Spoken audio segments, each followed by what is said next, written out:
In today's video, I'm going to teach you how to create a workflow in Hubspot, a comprehensive 2024 guide to streamline and automate your business processes seamlessly. First, let's start by opening your favorite browser and heading over to the Hubspot homepage. This is your gateway to all the intuitive tools HubSpot offers, designed to enhance and simplify your inbound marketing, sales, and customer service efforts. Once you're on the homepage, look for the login button, usually positioned in the upper right corner of the page. Clicking this will prompt you to enter your HubSpot credentials. If you're not yet a member, you'll need to create an account first before proceeding further.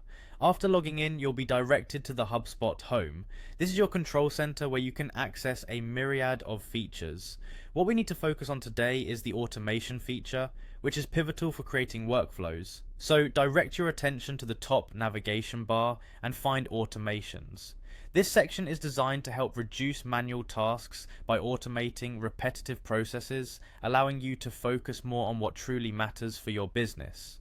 Once you've clicked on automations, look for workflows, which is a subset within this menu. By accessing workflows, you're stepping into a powerful tool that allows you to create a series of actions based on specific triggers and conditions you set. This can range from automatically sending follow-up emails to moving prospects through your sales funnel, all without lifting a finger after the initial setup. Now it's time to create your first workflow. You should see a button that reads Create Workflow. Click it. This button is often prominently displayed to encourage you to start setting up efficient sequences right away. Once you've done so, you're prompted to choose from a variety of workflow templates, or start from scratch, depending on your specific needs and objectives. Choose the option that best fits your current goal, whether it's nurturing leads, onboarding customers, or segmenting your database.